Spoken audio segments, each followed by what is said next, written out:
महाराष्ट्र नवनिर्माण सेना के अध्यक्ष राज ठाकरे ने कहा कि सभी को अपना धर्म घर पर रखना चाहिए और इसे सड़कों पर नहीं लाना चाहिए। राज ठाकरे ने कहा, 1-2 दिन तो हम समझ सकते हैं, लेकिन अगर ये बात 365 दिन चल रही है तो यह ठीक नहीं है।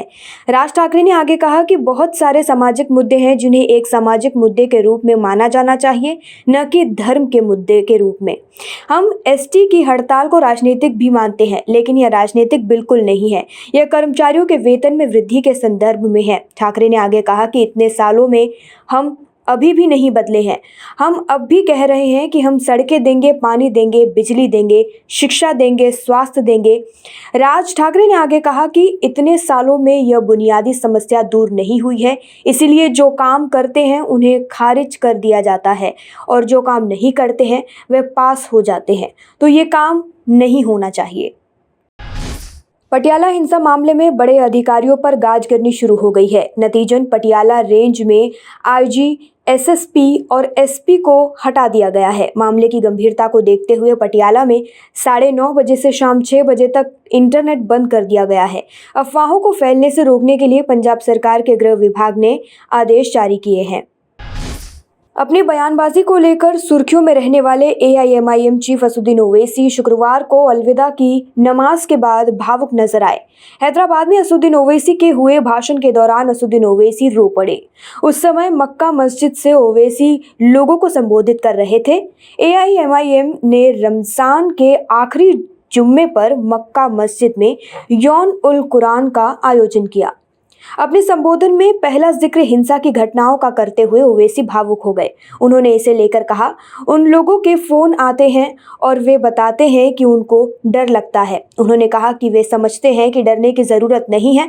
मक्का मस्जिद में लोगों को संबोधित करते हुए ओवैसी ने कहा, खरगोन में 22 घरों को उजाड़ दिया गया, मुसलमानों के घरों को तोड़ दिया गया, संधेवा में 13 घरों को तोड़ डाला गया।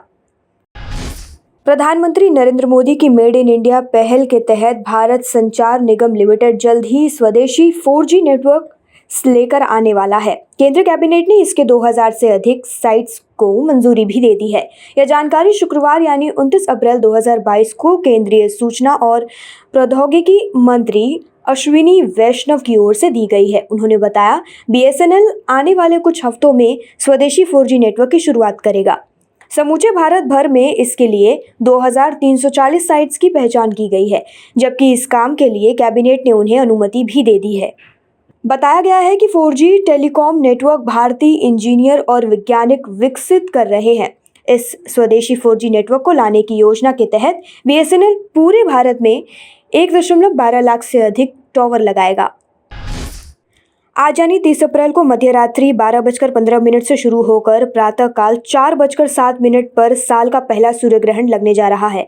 आपको बता दें, जब ये ग्रहण लगता है तब कई लोग बहुत से अलग अलग चीज़ों का अनुभव करते हैं। माना जाता है कि सूर्य ग्रहण जब लगता है तब हर वस्तु की परछाई एक अलग ही तरीके से नजर आती है। अगर ध्यान दिया जाए तो ग्रहण काल में चिड़ियां भी अपने घोंसले से बाहर नहीं निकलती, साथ ही उनकी आवाज़ तक नहीं सुनाई देती।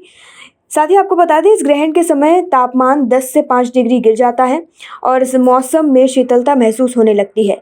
इस ग्रहण में कई बार यह भी देखा गया है कि जब भी सूर्य ग्रहण लगता है तब जानवर ज़्यादा खोए हुए और भ्रमित हो जाते हैं। इनमें से कई जानवर तो ग्रहण के दौरान सो भी जाते हैं। साथ ही आपको बता दें, जब ग्रहण लगता है उसके मात्र 1 घंटे बाद उजाला पहले की तरह सामान्य हो जाता है।